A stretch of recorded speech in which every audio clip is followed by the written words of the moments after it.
numa distribuição BV Filmes. A Teoria da Evolução, uma conspiração antibíblica. Versão brasileira, Audio News.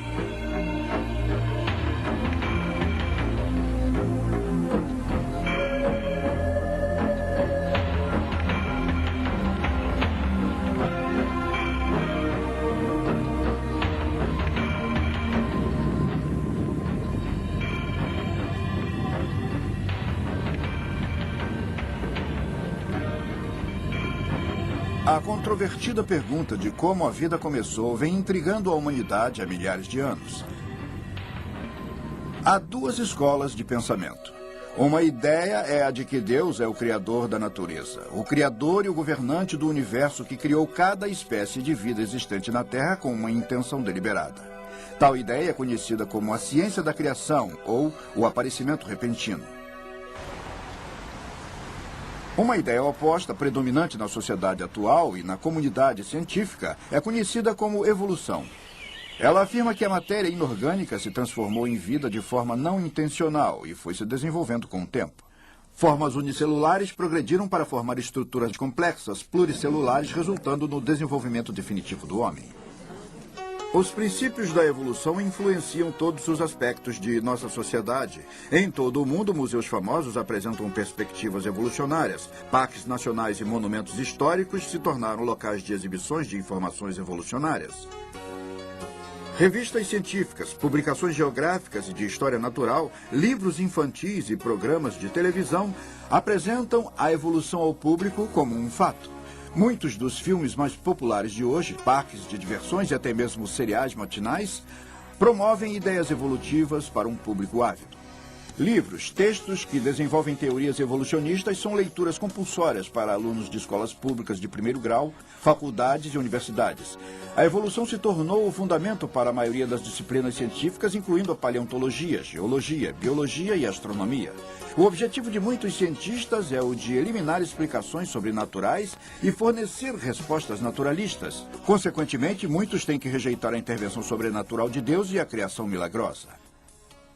Carol Matriciana, nascida e criada na Índia, é a autora de Deuses da Nova Era e coautora do livro A Conspiração da Evolução, um salto quântico para a nova era. Há alguns cientistas que acreditam num Deus criador. A maioria acredita na evolução física, o que quer dizer que as formas de vida se tornem mais complicadas com o tempo. Muitos desses cientistas descartam que exista qualquer evolução espiritual em processo. No entanto, há um número cada vez mais crescente deles que, persuadidos pelas ideias populares na atualidade, que seria o movimento da nova era, e que estão utilizando a ideia de evolução biológica como um trampolim para a evolução espiritual. Muitos profetizam um desenvolvimento alegando que o próximo estágio da evolução do homem será em termos espirituais. Um salto quântico da evolução biológica para uma emergência mística. Eu acho que o homem está se desenvolvendo para um estágio de maior percepção, maior consciência, de uma vibração maior. E acho que a melhor representação que temos do movimento do homem nessa direção é o que acontece no movimento da consciência, no movimento Nova Era. A evolução está ocorrendo o tempo todo. Muitas pessoas acreditam, e eu creio, que o propósito da vida seja crescer, e que crescemos o mais que podemos a cada vida. É claro que acreditamos na reencarnação. As ideias paralelas de reencarnação e de evolução sempre estiveram proximamente ligadas às crenças de muitas religiões pagãs existentes no mundo. Porém, em meados do século XIX, essa filosofia repentinamente passou a ter respeitabilidade científica através do mundo, através de um inglês, Charles Darwin, que ficou conhecido como o pai do evolucionismo. A maioria das opiniões da época se pautava no relato bíblico de um Deus criador que intencionalmente havia criado cada forma básica de planta e animal. Embora tivesse sido educado como cristão, Darwin se rebelou contra tal ideia e em suas teorias teceu uma maneira de formular o processo sem o Criador. Esta é a casa de Charles Darwin entre 1842 e 1882. Foi nesse escritório que Charles Darwin produziu seus grandes trabalhos. Ele costumava se sentar nessa poltrona e foi aqui que ele escreveu o seu famoso livro sobre a origem das espécies. publicado em 1859. Charles Darwin é um gigante dentre os homens e no mundo moderno, porque ele desenvolveu a teoria da evolução, que transformou o mundo científico. A teoria da evolução sobre a descendência natural foi desenvolvida bem antes da época de Darwin. O que Darwin fez foi fornecer uma explicação racional de como pode ter acontecido, tão racionalmente elaborada que muitas pessoas pensaram, por que eu não pensei nisso? Muitas pessoas se sentiram à vontade. No que se refere a Darwin, ele se tornou um herói. Ele forneceu a explicação que elas buscavam. A ciência moderna nasceu quando, em 1620, Lord Bacon escreveu Novum Organum. Entre 1620 e 1860, a maioria dos cientistas acreditava no Criador e na criação do homem. Hoje em dia, poucos cientistas acreditam na criação ou no Criador. O que aconteceu? Quem são alguns dos modificadores da mente moderna? Eu estou aqui ao lado de Thomas Huxley, no Museu de História Natural. Ele foi chamado de o Bulldog de Darwin, porque ele pegou a teoria de Darwin e fez uma apresentação substancial da mesma. Huxley acreditava que podemos explicar tudo na natureza independentemente do Criador através de simples leis naturais. Nós temos que lembrar que, afinal, o criacionismo era aquilo em que todos nós acreditávamos há poucos anos e o criacionismo foi destituído na comunidade científica pelo pensamento evolucionista. Acontece que o pensamento de Darwin foi considerado como blasfêmia pelo cidadão comum na Inglaterra naquela época. Karl Marx, ateu e criador do comunismo, ficou encantado em encontrar um racionalismo científico na teoria da evolução que ele alega ter dado validade à sua nova filosofia. Marx admirava Darwin e os dois se comunicavam através de correspondência. Em agradecimento, Marx até tentou dedicar sua grande obra, a Teia, o Capital, a Darwin. Havia comentários na época, e Karl Marx era um deles, que viam a teoria de Darwin fornecendo credibilidade científica ao que previamente era uma mera filosofia. A filosofia do socialismo, a filosofia do comunismo, todas se tornaram cientificamente acreditadas com a teoria de Darwin. Roger Oakland é um ex-evolucionista, professor de biologia e coautor do livro A Conspiração da Evolução, um salto quântico para a nova era. Quando o comunismo tomou conta da província de Yulin, na China, a população inteira foi forçada a assistir aulas de propaganda comunista. A primeira lição não era dada com palavras de sabedoria de Lenin ou de Stalin, mas um curso básico sobre a evolução darwiniana. Quando um de meus ex-alunos abraçou o comunismo e foi levado a Moscou para treinamento, o que acha que lhe ensinaram? Lenin, Marx? Não. Durante 2 anos ele foi para uma biblioteca onde lhe ensinaram apenas o evolucionismo, identificando-o como a base para o comunismo. Sem o evolucionismo não pode haver marxismo, nem leninismo, nem mesmo humanismo. A não ser que o universo tenha criado a si próprio, a não ser que o homem seja Deus, a não ser que não haja criador, nenhuma dessas filosofias poderiam ser sustentadas. As pessoas que vislumbraram o conceito da evolução, começando por Charles Darwin, e até mesmo antes dele, surgiram com a ideia que começa com o vácuo. Então houve uma explosão nesse vácuo, chamada de o Big Bang, que criou a galáxia da Via Láctea, com cerca de 200 bilhões de astros, todos circulando com uma precisão coordenada, resultante de tal explosão. E chegamos até o homem, sem a interferência de Deus, em nenhum passo desse caminho. É assim que é ensinado em todas as nossas escolas públicas hoje em dia. Todo o propósito de Darwin era o de explicar a vida sem um projeto de finalidade, sem a necessidade de um criador, simplesmente através de mecanismos ou de processos naturais.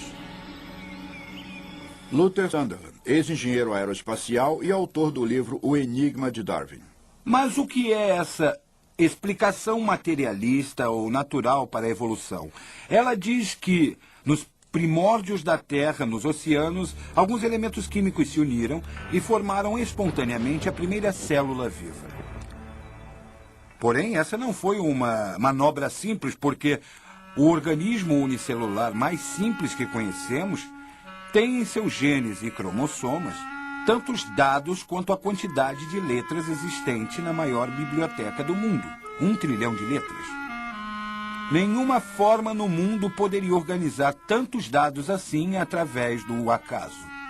A maioria das formas de vida são constituídas por bilhões dessas células complexas que mais uma vez se arrumaram numa ordenação perfeita. A impossibilidade matemática do corpo humano ser formado acidentalmente ultrapassa a lógica de uma explosão numa gráfica de impressão resultar numa formação de um dicionário. Nos dizem que a vida começou nesse caldo pré-biótico que era rico em toda espécie de compostos. Porém, estudos recentes feitos em rochas das mais antigas não apresentam provas de que tal caldo tenha realmente existido. O método científico deve ser baseado na capacidade de se observar e testar os fatos. E mesmo assim, o evolucionismo acredita que a matéria inorgânica de alguma forma se tornou viva. Ninguém viu isso acontecer. Não há exemplos de que isso aconteça hoje. Ainda assim, alegam que é fato. Além disso, ninguém jamais observou o desenvolvimento de uma forma de vida em outra forma de vida. Porém, os evolucionistas estão convencidos que em bilhões de anos no tempo, essas coisas podem acontecer. Estão vendo? Longos períodos de tempo se tornam um fator mágico. Suponhamos que alguém entre numa aula de ciências numa universidade, afirmando que seja possível que um verme se torne um homem em alguns segundos apenas. Vão rir dele e será posto para fora. Outra pessoa alega que um verme pode se transformar num homem num período de milhões e milhões de anos. E todos concordam. Como veem, simplesmente ao entender o período do tempo. A ideia ridícula se torna aceita. E esta é a chave da evolução. Há apenas 120 anos, era amplamente aceita por todos a ideia de que a Terra seria relativamente jovem. Uma possibilidade indicava de 6 a 10 mil anos, baseados na genealogia bíblica. Hoje em dia, porém, os evolucionistas inventaram tabelas de tempo complexas, gastam bilhares de anos, especificamente criados para permitir um vasto período de tempo para que várias formas de vida se transformem em outras formas de vida. Ninguém sabe exatamente a idade da Terra, mas por mais tempo que se dê aos evolucionistas, isso não resolve o dilema de como exatamente a vida surgiu no universo. O Dr. John Morris, professor assistente de geologia do Instituto de Pesquisa de Criação na Califórnia. Há centenas de diferentes medidores através dos quais podemos avaliar a idade de uma rocha ou a idade da Terra, e quase todos eles parecem estimar idades jovens para todas essas coisas.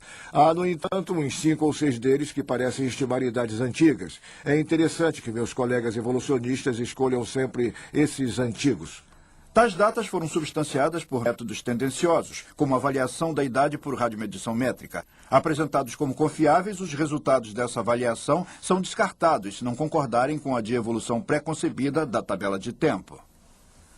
Se um cientista quer avaliar a idade de uma rocha, ele a leva para um laboratório com um formulário declarando a idade que acha que tal rocha possui. E isso lhes dá um alvo a ser obtido. E na máquina eles colocam esse alvo e continuam trabalhando até que consigam essa idade. Muitas vezes, quando lemos num livro que uma rocha foi estimada com a idade de tantos bilhões de anos, nós apenas assumimos que as pessoas que coletaram tais dados saibam do que estão falando. Mas esse não é o caso. Eu sei como é que se chega a tais dados. Até Darwin, muitos cientistas estavam de acordo com o relato bíblico de que os animais reproduziam sua própria espécie. Porém, à medida que a perspectiva evolucionista teve mais aceitação, os cientistas foram pressionados a provar a hipótese de Darwin e explicar como as formas de vida possam ter se transformado de uma forma de vida para outra. Agora nos dizem que a evolução acontece em virtude de danos causados por influências externas, tais como raios cósmicos, que faz com que as células cometam erros e chamam isso de mutação. E gradualmente um organismo irá se transformando num outro organismo, desde os unicelulares a invertebrados, como os moluscos e estrelas do mar, então os peixes vertebrados, os anfíbios, os répteis, as aves, os mamíferos e finalmente o homem. E cá estamos nós agora, o produto de bilhões de erros. Os cientistas sabem que o código genético evita que uma forma de vida se transforme em outra. Então eles especulam que mutações ou danos ao DNA devam ser responsáveis pelos processos evolutivos. Eles acreditam nisso, apesar das provas observáveis de que nenhuma das espécies tenha sido resultante de uma mutação. A mutação é sempre nociva. Pode haver pequenas adaptações numa determinada espécie, mas de nenhuma forma há possibilidade de transformação de um animal em outro. Se a evolução tivesse realmente acontecido, deveríamos ser capazes de ver as provas disso em registros antigos. Afinal, é o registro do passado. Porém, se olharmos com atenção os registros do passado, veremos que não há registro algum de um animal que tenha se transformado em outro. Não há formas de transição. Um de meus orientadores está trabalhando no campo da paleontologia e ele vem trabalhando na distribuição e registro de fósseis e ele afirma que não foram encontradas formas intraespecíficas de transição, algo que o modelo da criação, obviamente, iria prever e pôde prever muito tempo antes de que essa pesquisa tivesse sido feita. Nós devíamos ver gatos, cães, devíamos ver gães e catos, devíamos ver a transição e não devíamos apenas vê-los como vemos agora. Mas isso não é impedimento para meus colegas evolucionistas. Eles argumentam que o registro histórico está repleto dessas formas transicionais. Há inúmeras formas transicionais. Realmente não há problemas em encontrar formas de transição. É realmente falso afirmar que não existam formas de transição. Há muitas formas de transição, mais até do que às vezes possamos lidar. Temos tantas formas de transição dentre os peixes que às vezes temos que recorrer à análise estatística para separar uma forma de outra. Então a afirmação de que não existem intermediários é simplesmente uma afirmação falsa. Durante a entrevista, vários desses proeminentes cientistas se contradisseram ao admitir que formas transitórias não foram encontradas e prosseguiram fornecendo desculpas para a falta de provas. O problema com as formas de transição é um problema que todos os paleontólogos honestos têm. O registro arqueológico é incompleto. É incompleto por causa da erosão que corrói as amostras. Uma das coisas que também dificultam um pouco mais o registro de fósseis é o período de fração decimal da evolução. Na verdade, é um breve período, não deixando muitas formas transitórias para trás. Vamos ao Museu Britânico de História Natural falar com o homem que escreveu o livro sobre evolucionismo, Dr. Colin Patterson.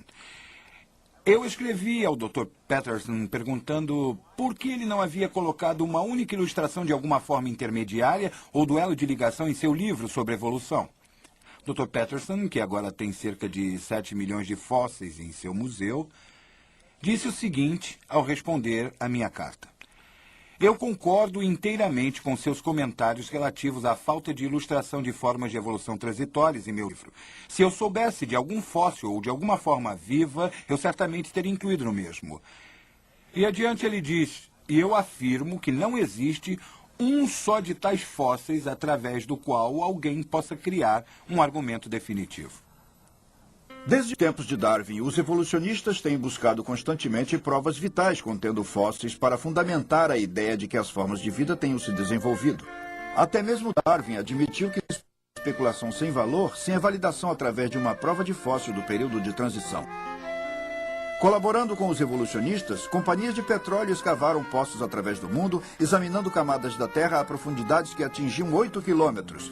2 milhões de fósseis na Terra, nenhuma só amostra de uma forma de transição foi descoberta. Ao longo dos anos, a pesquisa em geologia e arqueologia também falharam na produção de evidências que apoiassem as afirmações da teoria evolutiva. Na época de Darwin, não havia um único exemplo que pudesse ser classificado como sendo o elo perdido. Na verdade, foi apenas perto da época de sua morte que um fóssil de uma ave foi descoberto na Bulgária, eu acho. E chamava-se Archaeopteryx, que de todas as formas seria o intermediário entre os répteis e as aves. Este foi o triunfo para sua hipótese. O Archaeopteryx, classificado hoje por muitos paleontólogos como apenas uma ave, não um intermediário entre um réptil e uma ave, foi a primeira de uma série de manobras enganadoras para promover ideias evolutivas. Os evolucionistas dataram e classificaram erroneamente tal ave extinta, assumindo que fosse o elo perdido entre répteis e aves. O melhor exemplo de uma forma de transição que os evolucionistas fornecem é o Archaeopteryx, supostamente o elo perdido entre os répteis e as aves. Recentemente, outra ave foi encontrada pelos evolucionistas com a determinação de que seria 75 milhões de anos mais antiga do que o Archaeopteryx. Portanto, ele não poderia ser o ancestral das aves. Os evolucionistas não têm ideia de como os répteis evoluíram para as aves. Eles não têm nenhuma espécie de transição. Mas isso não faz com que eles desistam. Pegue qualquer livro sobre evolução e o Archaeopteryx é apresentado como a melhor prova. O Archaeopteryx é um bom exemplo da espécie de transição, porque compartilha características que hoje em dia acreditamos ser típicas tanto das aves quanto dos dinossauros. O Archaeopteryx estaria no meio termo e, por isso, muitos se inclinam a chamá-lo de ave réptil. Da próxima vez que você comer um peru no Dia de Graças, poderá dizer que está comendo um dinossauro. Os répteis supostamente deverão ter transformado suas escamas em penas. Ora, uma escama num réptil é apenas uma camada na pele. Agora, como é que uma dobra na pele poderia ter se transformado no desenho entrecortado de uma pena? Nunca foi encontrado nada intermediário entre a camada de escama na pele de um réptil e as penas de uma ave. As patas dianteiras de um animal que servem para andar e para trepar gradualmente teriam que se transformar em asas. Nós jamais encontramos em fósseis algo que apresentasse essa estrutura intermediária. Suponho que tal animal, antes de possuir uma asa adequada, teria que ter patas dianteiras defeituosas e não conseguiria andar nem voar. Essa ideia é totalmente burlesca. Por não existir nenhum fóssil que comprove as hipóteses evolucionistas, duvidosos desenhos artísticos são aceitos e exibidos como fatos. Interpretações artísticas enganosas que colocam nos peixes pernas que surgem por magia, transformando-os em anfíbios. Animais extintos parecidos com cervos são misteriosamente transformados em cavalos, e os macacos se tornam humanos. Como os esqueletos de transição não existentes são necessários para provar a evolução, engenhosos artífices preenchem a lacuna com modelos de plástico e de madeira. Eu me preocupo bastante com a maneira com que nossos museus apresentam a evolução como se fosse um fato comprovado. E, na verdade, falsas informações estão sendo apresentadas, já que os museus, não possuindo as formas de transição, eles têm que criá-las do nada. A edição de novembro de 1980 do Science Digest apresenta um desenho de uma baleia com pernas, como sendo um elo evolucionário entre as baleias e mamíferos terrestres. Porém, a única evidência fóssil para essa transição mitológica é um crânio e uma coluna cervical. Não existem outros ossos. Sabem o que Al Ragen, do Museu Nacional, disse?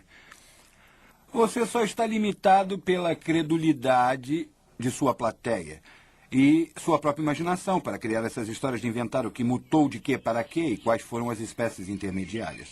Quando eles têm que apresentar provas de que a evolução realmente aconteceu, os evolucionistas frequentemente apresentam pequenas mudanças em seres vivos, tais como insetos que se tornam resistentes ao DDT ou a insetos que mudam de cor. Podemos ver a evolução acontecendo hoje em dia? Certamente que sim, todos podemos. Um dos exemplos espetaculares. Vocês já ouviram falar da praga de São José? A praga de São José é feita por um inseto que ataca laranjas, pois ele conseguiu se desenvolver para resistir aos pesticidas que utilizam contra ela. Podemos ver na era histórica exemplos de mutações evolutivas. Por exemplo, se olharmos quando procuramos maneiras de erradicar uma determinada praga com diferentes tipos de inseticida. Acontece que dentro da população normal de uma determinada espécie de inseto, por exemplo, há aqueles que são resistentes a um determinado tipo de inseticida. Isso não é evolução. Os evolucionistas deviam entender que as pequenas modificações são compatíveis com a compreensão criacionista das coisas. O que precisamos ver são grandes modificações, algum tipo de animal se transformando em outro tipo de animal, e isso nós não vemos. Se estamos falando sobre presenciar a evolução hoje em dia, em ver uma espécie se transformar em outra espécie, isso não irá acontecer. Embora devam existir, dentro de uma perspectiva evolutiva, muitas formas de transição pelo mundo, a probabilidade de encontrar qualquer uma delas é extremamente pequena. Quanto mais sabemos sobre a paleontologia que lida com os fósseis, mais certeza temos que o evolucionismo é baseado apenas na fé. A Academia Nacional de Ciência é o assessor oficial do governo em assuntos da ciência. Em suas publicações, ela constantemente alega que os elos perdidos que preocupavam a Darwin não são mais elos perdidos. Isso é uma deturpação que engana milhões, pois, após 120 anos de buscas incessantes, os elos perdidos de Darwin continuam perdidos. Apesar disso, tal academia e os evolucionistas continuam a perpetuar a teoria mítica de que o homem veio do macaco. Richard Leakey, que é um dos mais conhecidos antropólogos, disse que se lhe pedissem para fazer a árvore genealógica do homem, ele apenas teria que desenhar um enorme ponto de interrogação, porque as evidências são muito escassas para possivelmente sabermos a respeito da origem do homem, e ele acha que jamais iremos conseguir descobri-la. Para auxiliar as falsas ideias evolucionistas, desenhos artísticos ultrapassam as fronteiras da ética e, apesar de não terem base para a teoria macaco-homem, cientistas e artistas continuam a enganar o público com ilustrações parecendo reais, porém imaginárias. Tais artistas apresentam progressões naturais de macacos até os seres humanos e inventam sua cor de cabelo, tonalidade de pele e até mesmo expressões faciais, retiradas de nada mais do que um dente, um fragmento ósseo ou até mesmo prova alguma. A revista National Geographic, que não tenta esconder sua tendência evolucionista, admite que tais pegadas fossilizadas sejam idênticas às pegadas humanas. E assim os artistas tomam a liberdade de acomodar a teoria evolucionista e ilustram características de macacos para se encaixarem em criaturas com forma de macaco. Tudo porque o estabelecimento tendencioso de idade insiste que tais pegadas foram encontradas em camadas rochosas existentes antes dos seres humanos. Bom, hoje temos evolucionistas que gostariam que acreditássemos que existam provas sólidas a fundamentar a evolução. Diante do público, eles geralmente criam a impressão que as provas são como ouro puro, que o homem tenha se desenvolvido de alguma criatura semelhante ao macaco. O Dr. Donald Johansson, diretor do Instituto de Origens Humanas, descobriu Lucy, um suposto homem macaco, o elo perdido. A família humana e a família dos macacos divergiram e seguiram suas próprias trajetórias individuais evolutivas em separado. Não sabemos com precisão qual seria o ancestral comum a eles, mas sabemos que parece com algo que chamamos de Ramapithecus. O Ramapithecus não passa de algo formado de um fragmento de mandíbula. Um ancestral do homem agora sugere que ele não seja, e apesar disso, os evolucionistas continuam a citar o Ramapithecus como um elo entre o homem e o macaco. Um outro suposto elo perdido, o homem de Java, foi criado por Eugène Dubois quando ele encontrou um fragmento de crânio típico de macaco e a 16 metros de distância encontrou um osso de perna humana.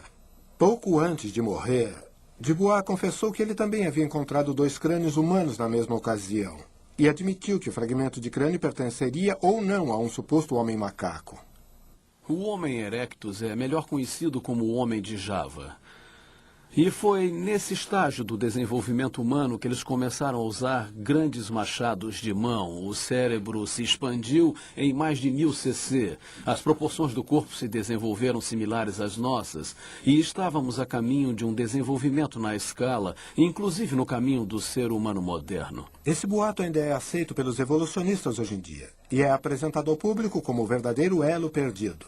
Se você acha que o boato do Homem de Java é inacreditável, espere até ouvir os fatos que envolvem Lucy de Johansson, esse esqueleto adulto de apenas 1,15 m que parece exatamente com um chimpanzé.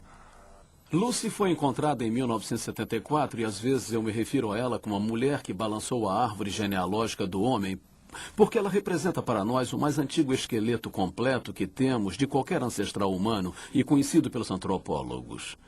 Agora, essa espécie Australopithecus alforensis, representada por Lucy, é uma espécie que achamos ser ancestrais. E a importância de Lucy é que ela nos fornece uma boa ideia de como nossos ancestrais eram há alguns trilhões de anos atrás. Podemos inferir de seu esqueleto a maneira como ela andava, por exemplo. Quando examinamos sua rótula, quando examinamos sua pelvis, vemos que ela andava como você e eu, e não como um chimpanzé.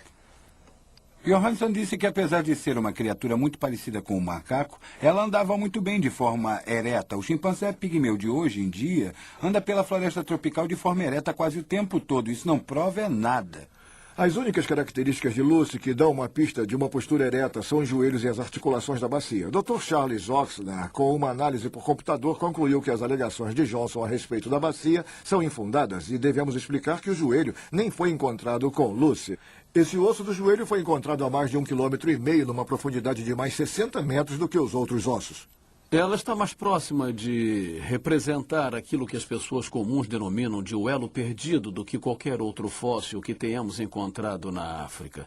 Então ela tem uma importância extraordinária em termos da compreensão das fases bastante antigas da evolução humana. Richard Leakey e outros agora alegam que, por sua postura, Lucy é um mosaico de 2 ou mais espécies.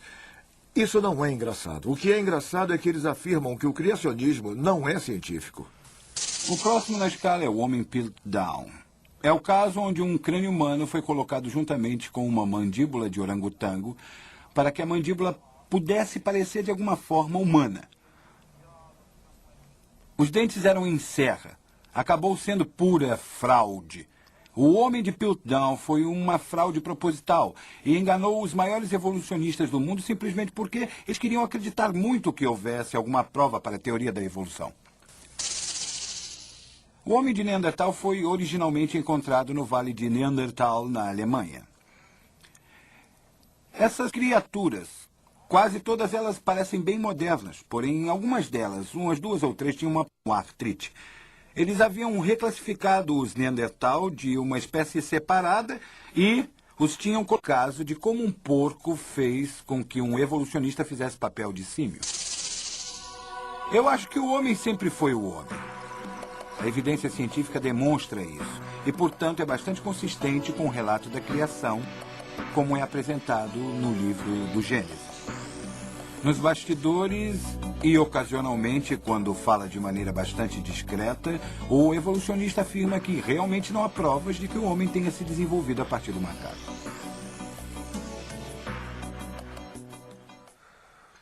Os evolucionistas... Acontece que isso resolve todos os tipos de problemas intelectualmente para os evolucionistas. Ele nem precisa procurar pela amostra de fóssil. Não há evidência nos registros de fósseis que o animal tenha se transformado em outro tipo de animal. O equilíbrio pontuado chega e diz que populações isoladas de animais evoluíram rapidamente e não deixaram rastro, mas este é um argumento de falta de dados. Não há formas de transição. E isto é usado como prova pela vertente da teoria da evolução chamada equilíbrio pontuado. Isso é ciência de má fé. Com essa nova informação, estamos tentando rever nossa visão da evolução e o que está surgindo é uma síntese bem mais poderosa das teorias evolutivas. Eu penso que a teoria do equilíbrio pontuado seja uma tentativa desesperada para salvar a teoria da evolução.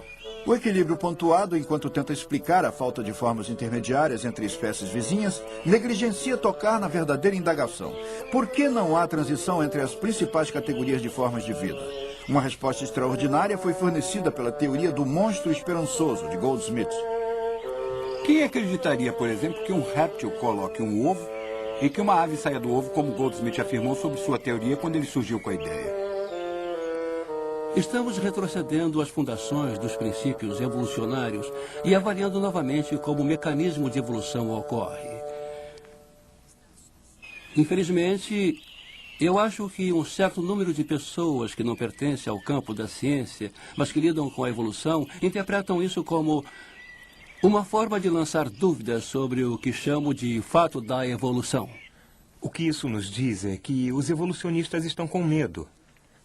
Parece que quase todo novo desenvolvimento na ciência está convergindo para destruir a evolução. Quer estejamos falando sobre novas descobertas em astronomia, ou em paleontologia, ou em biologia, isso é verdade. Eu, de repente, me dei conta de que há poucas provas para a teoria da evolução. E, apesar disso, eu a havia aceito como verdadeira desde uma idade bem jovem. Eu acabei percebendo, finalmente, após estudar todo esse material e pensar muito a respeito, que a evidência científica para a criação é bem mais forte do que a evidência científica para a evolução. Na última década, a maior parte dos pilares básicos sobre os quais a evolução se apoiava desmoronaram e a teoria está à beira do caos. Infelizmente, no momento, os evolucionistas estão alardeando mais do que faziam antes que a evolução seja um fato. Bem, é minha opinião pessoal que a evolução seja um fato consumado. A evolução, não tenho dúvidas de que ela tenha acontecido. O registro geológico não pode ser explicado de nenhuma outra forma, a não ser através do processo evolutivo. Muitas vezes ouvirão a afirmação de que a evolução é um fato, mas um cientista deve saber que não pode fazer uma afirmação dessas. Se a evolução algum dia ocorreu, não foi observada, está fora do âmbito da ciência, inacessível ao cientista e ao método científico.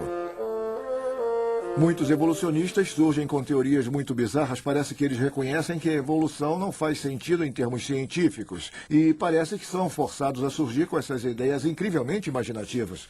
Por exemplo, alguns agora reconhecem que a geração espontânea da vida, da ausência da vida, é cientificamente impossível. E então o que fazem? A atribuem a um criador? Não. Eles alegam que a vida veio do espaço. Eles podem crer nisso, mas não podem chamar isso de ciência e nem ensinar isso nas escolas como sendo ciência. Evolução é simplesmente um método de fabricar histórias, no lugar de verdadeiros dados científicos. A ciência era a busca da verdade. Hoje em dia parece ter deteriorado em busca de uma história passível de ser acreditada. O cientista que conseguir inventar a história mais plausível e conseguir que ela seja publicada ou consiga que a mídia fale a respeito dela é o que se torna famoso. Eu posso dizer que, como cientista, eu não vejo nenhuma evidência de que a evolução tenha ocorrido ou que esteja ocorrendo hoje em dia. Um cientista com quem mantive contato disse que mesmo que a evolução não seja verdade, não poderá mais ser redirecionada, pois já foi longe demais. Milhões de livros-texto teriam de ser reimpressos. Os museus por todo o mundo teriam que descartar suas exposições. A sociedade jamais confiaria na ciência de novo. Em julho de 1925, o julgamento do século teve lugar em Dayton, Tennessee. Pela primeira vez na história educacional desse país, o conceito de criador foi desafiado. Esse foi o grande ponto de mudança. Até 1925, todas as aulas de ciências falavam sobre criação. Hoje em dia, tudo que se fala a respeito nas aulas de ciências é sobre evolucionismo. John Scopes, um professor de escola, foi considerado culpado por violar a lei do Tennessee que proibia o ensino da evolução humana. Menos de 10 anos mais tarde, em 1933, o Manifesto Humanista foi assinado por um pequeno, mas poderoso grupo de pessoas que se apresentava como uma religião não lucrativa.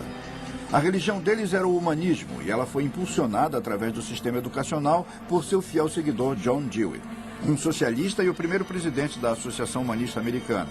Hoje em dia, as escolas públicas oferecem seminários sobre a religião humanista de Dewey e sua doutrina do desenvolvimento evolucionista dominou o sistema educacional. Hoje em dia, nós temos religião sendo ensinada em nossas escolas públicas. Os princípios fundamentais do humanismo, por exemplo, conforme apresentado no Manifesto Humanista. Princípio número 1. Os religiosos humanistas consideram o universo como existente em si. Ele não foi criado. Princípio número 2. O homem é o produto de um longo processo natural, que é a evolução. Poucas pessoas originalmente tiveram controle sobre o sistema educacional desta terra. Uma das coisas que era imperativa que eles utilizassem em seu programa era o evolucionismo. A maioria das pessoas não acredita que a evolução tenha acontecido. O fato de que a maioria dos cientistas acredite, ou que praticamente todos os cientistas acreditem, não é algo isolado. Porque, na verdade, nós gostaríamos que as ideias fossem passadas para nossos alunos. Acontece que todo cristão na América ainda não se deu conta de que o imposto que ele paga o salário dos professores, paga os livros-texto e ainda assim a maioria dos pais não dizem uma palavra sobre qualquer coisa que acontece naquela sala de aula que os incomode. Não é possível pensar que os pais permitam uma doutrinação ímpia sobre o evolucionismo. Milhares de crianças são levadas a nossos museus diariamente de ônibus, em passeios patrocinados pela escola, onde recebem cursos sobre o evolucionismo. E da mesma forma que na União Soviética, essa religião de ateísmo é apresentada como um fato, sem que pontos de vista alternativos tenham permissão para serem expressos. O advogado Wendell Berger defendeu uma causa para uma apresentação equilibrada entre a ciência da criação e o evolucionismo na Suprema Corte Americana. Ele é o autor do livro A Origem, Revista das Espécies. Para mim, a principal questão é a liberdade acadêmica.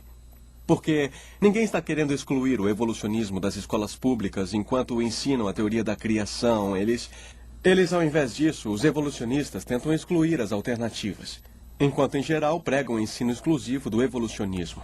Acho que o criacionismo deveria ser ensinado na escola simplesmente porque todas as boas ideias devem ser ensinadas. Eu acho que não devemos ter medo das ideias, quer sejamos contra elas ou sejamos a favor delas. Mas acho que todos devem ter acesso a ambos os lados da questão. 86% do público americano acha que a teoria da evolução deveria ser ensinada em conjunto com a teoria científica da criação, de acordo com uma pesquisa da AP, noticiário da NBC, por todo o país. Eu acho que o criacionismo deveria ser ensinado na escola, porque ele é uma parte do que somos e acho que deveria ser ensinado com a mente aberta, sem uma entonação religiosa. Os advogados por todo o país, mais de 2 contra 1, concordam que seja constitucional ensinar a teoria da criação juntamente com a teoria da evolução. E os advogados acreditam que ambas deveriam ser ensinadas em escolas públicas. O criacionismo deveria ser ensinado em nossas escolas. Tempo igual deveria ser dado para a evolução e para a criação. 42,3% dos professores de biologia acreditam no ensinamento da teoria da criação, juntamente com a teoria da evolução. E o mesmo é verdadeiro para membros do Conselho de Escolas, 2/3 de acordo com uma pesquisa do Jornal de Conselhos de Escolas. Acontece que, apesar de toda a fumaça, a grande maioria do público americano acha que é injusto ensinar apenas a teoria da evolução. Não mais de 6% quiseram que apenas o evolucionismo fosse ensinado. Porém, há esse total, essa dominação e controle na comunidade científica de que ainda estejamos levados por esses 6% de pessoas nessa Terra que acreditem que não haja Deus e acredite que o universo tenha se criado espontaneamente. Acho que não há respostas e que ainda não podem provar o passado. Então, ambas as ideias devem ser ensinadas. A única abordagem justa é deixar que as crianças tenham todos os lados da informação científica e decidam por elas mesmas. Se alguma outra teoria sobre o surgimento das formas de vida deva ser ensinado nas escolas, eu não acho que deva ser o criacionismo, porque o criacionismo é uma doutrina religiosa levemente disfarçada, que não tem lugar na separação entre Estado e Igreja. A principal questão, sempre levantada em oposição a isso, é que ensinar todas as evidências científicas sobre o assunto da origem da vida incorreria na violação da separação Estado e Igreja, ao ensinar teorias que não venham a apoiar a evolução. As pessoas deveriam simplesmente ser capazes de ouvir a verdade. Um fato é um fato. Ele não é descartado somente porque concorda com a Bíblia. Isso não o torna religioso. Ensinar uma teoria da criação é constitucional, porque a Constituição foi escrita no contexto da Declaração de Independência, que se refere à criação e até mesmo a um criador. Em resposta à manifestação pública a favor da apresentação da ciência da criação ao lado da evolução, Louisiana e Arkansas foram os primeiros estados a criar leis exigindo um tratamento equilibrado para ambas as teorias. Foi acordado que apenas dados científicos, sem a doutrina religiosa, fossem apresentados em sala de aula. Um legislador da Louisiana, em 1981, criou uma lei onde deveria haver um tratamento equilibrado da ciência da criação e da evolução. A lei também define o que é a evolução. Evidência define o que é a ciência da criação. Evidências científicas que apoiam a criação. Imediatamente, um litígio acirrado foi iniciado por uma poderosa organização que é permanentemente direcionada contra princípios tradicionais judaico-cristãos. A influente ACLU, ou União de Direitos Civis Americana, com um quadro de mais de 500 advogados ativos, investiu uma enorme soma em dinheiro e obteve sucesso em protestar contra a lei. Um dos maiores problemas que temos com a ACLU é que eles são extremamente bem subsidiados. Eles recebem milhões e milhões de dólares de grandes fundações e de pessoas muito ricas de toda a América. Foi isso que fizeram conosco. Eles nos ataram no tribunal em Louisiana. Este é um arquivo de 630 páginas com 2.000 notas de rodapé com alegações de que o ensino da ciência da criação é constitucional e que seu conteúdo é científico e que é tão religiosa como a evolução. O juiz do Tribunal Distrital dos Estados Unidos entrou com uma ação sumária contra nós, apesar disso, afirmando que a ciência da criação envolve um sentido de ideia de criação que implica num criador, o que seria inerentemente religioso. A ACLU conseguiu convencer a Suprema Corte de que a ciência da criação era fundamentalmente religiosa. A Corte violou a Constituição ao redefinir a intenção do autor da primeira emenda, que é contra o favorecimento de uma religião sobre a outra. Apesar de avassaladoras evidências científicas apoiando a ciência da criação, a Corte decidiu que o criacionismo não deve ter uma posição obrigatória em escolas públicas, mas que poderá ser ensinado ao lado da evolução a critério do professor.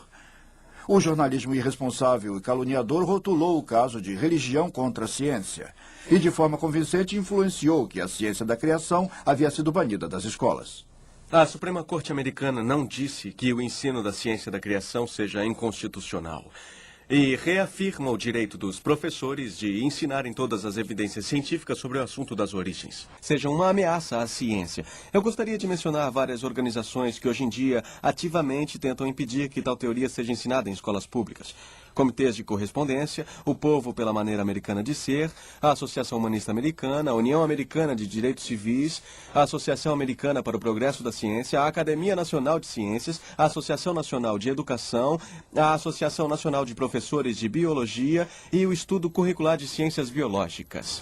Há uma teoria anticientífica hoje em dia que mais ameaça toda a natureza da pesquisa científica é o criacionismo. Hoje realmente temos uma conspiração organizada nesse país, em todos os estados, que é organizada para combater a disseminação aberta de evidências científicas sobre a origem da vida. O resultado foi a formação de uma fechada rede de organizações ativas que cooperarão no combate à intrusão criacionista nas escolas públicas, museus públicos, parques estaduais e nacionais e a pesquisa científica subsidiada pelo governo. Eles têm um desejo bastante específico, que seria preservar o ensino exclusivo da evolução e excluir o ensino de qualquer teoria científica da criação ou teoria científica do aparecimento repentino. Isso é censura, no meu ponto de vista. Temos hoje, de forma inquestionável, o pior caso de censura. Dados científicos verdadeiros que por acaso possam vir a deixar a evolução mal são meticulosamente censurados dos livros didáticos. Numa sociedade americana onde sempre tivemos grande orgulho da liberdade de expressão, liberdade religiosa, liberdade de crenças, liberdade de imprensa, é simplesmente um infortúnio que tenhamos uma censura tão ampla em nossa comunidade científica hoje. Os evolucionistas não aceitam os dados científicos que apoiam a criação. Eles acreditam que a única intenção dos criacionistas ao apresentar tais fatos seja a de forçar sua tendenciosidade religiosa. Conseguindo descartar as provas, os evolucionistas conseguiram estabelecer o evolucionismo como um fato científico e esconder sua própria filiação religiosa. As religiões profanas aceitas hoje em dia na cristandade são baseadas no mito da evolução biológica. Uma religião profana de hoje em dia que ganha popularidade através de celebridades como Shirley MacLaine é o chamado movimento da nova era ou o movimento da nova consciência. Em seu âmago estão a reencarnação e o karma, ambos conceitos evolutivos que são baseados no misticismo hindu. O movimento da nova era nos pede para aceitarmos nossa unidade, aceitando as ideias de que todos nos desenvolvemos da mesma origem. E se conseguirmos unir nossas mentes e espíritos utilizando técnicas como meditação e corporação, poderemos obter poderes incríveis, alcançar a unidade global. A nova era é uma rede interligada de várias filosofias e teorias políticas.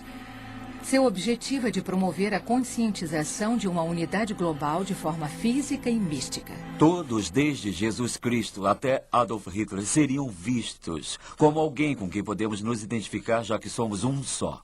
Eu acho que certamente há todo o potencial para todos nós, seres espirituais, nos unirmos como um só. Acho que conseguimos dominar a evolução do corpo físico. Dominamos a evolução da mente ou estamos caminhando nesta direção. E chegamos a um tempo onde estamos utilizando esse corpo aperfeiçoado, quase aperfeiçoado, essa mente aberta e aperfeiçoada para ter acesso à verdadeira perfeição do universo, que é a dimensão espiritual. De acordo com os seguidores da nova era, a próxima fase da evolução da humanidade é a elevação à divindade. Eles encaram a raça humana como uma forma de transição entre os macacos até chegar a Deus. Essa eu acho que é a nossa finalidade na Terra, e acho que estamos entendendo isso, de nos tornarmos uno, de nos tornar unos de nós mesmos, nos conscientizando da nossa divindade. E eu acho que todos têm a consciência de Cristo em si próprio e tudo o que precisam fazer é se interiorizar e se dar conta disso e trazer à tona e ser essa consciência de Cristo. A evolução, quer biológica, quer mística, é a forma do homem explicar Deus e sua criação e colocar o homem no lugar de Deus. O homem tem fundamentalmente o futuro biológico da Terra em suas mãos. Ele pode controlar a evolução. Estamos numa época onde o homem está literalmente assumindo o controle de sua própria evolução. Assumindo o controle de onde irá a humanidade, quer individualmente ou coletivamente. Eu creio que o movimento da nova era esteja seguindo para o canal principal da conscientização americana. E acho que irá chegar até lá, através da exposição feita pela comunicação de massa. As ideias, os conceitos, os princípios, a psicologia, a espiritualidade. Eu acho que este é um movimento que irá percorrer todo o mundo e definitivamente servir como um veículo para transformar os níveis de... Essa filosofia mundialmente disseminada deve ser uma real preocupação para os cristãos, para que a entendam e que se transformem em verdadeiras testemunhas cristãs. Não apenas o caráter de Deus está em jogo, mas sua verdade e sua ética. O desejo da divindade, que é o objetivo do movimento da nova era, foi aquilo que ocasionou a queda do homem. Sendo nossos deuses, podemos justificar nosso comportamento e não prestar contas a ninguém. Na Bíblia, Romanos, capítulo 1, somos avisados das consequências naturais de rejeitarmos Deus como sendo o Criador. Resulta no homem acabar se desenvolvendo na maldade e corrupção moral. Como resultado do trabalho da evolução, a descrença e o ceticismo estão crescendo em nossa sociedade e os efeitos morais e éticos têm sido devastadores. Se existe um líder moral no universo, então cada pessoa neste universo é responsável perante esse líder moral. A coisa mais fácil de fazer para a mente humana é apenas descartar a possibilidade de tal liderança moral.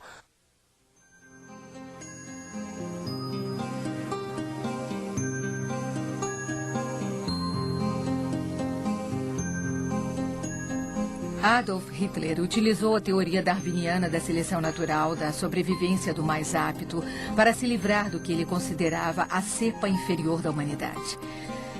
Ele brutalmente torturou e matou 12 milhões de pessoas, 6 milhões de judeus e 6 milhões de não-judeus.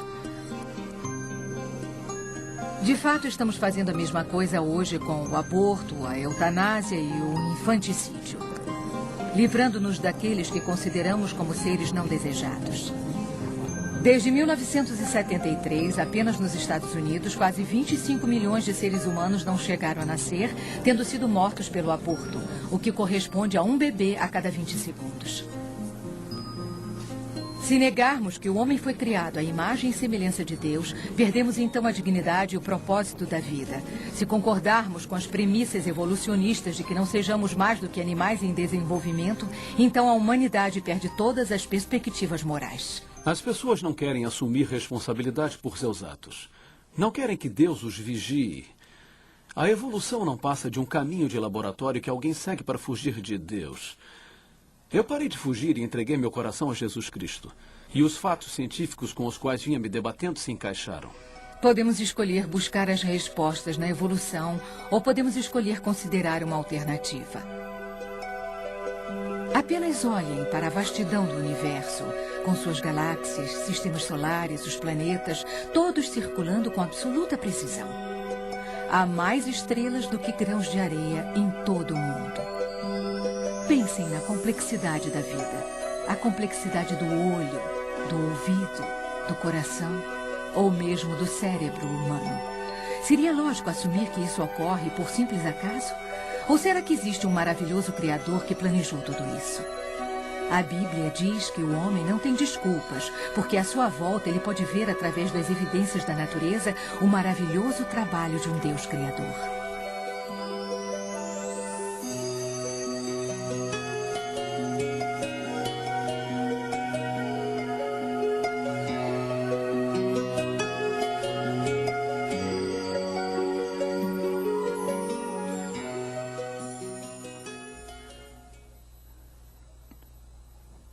Não percam a teoria da evolução, segunda parte.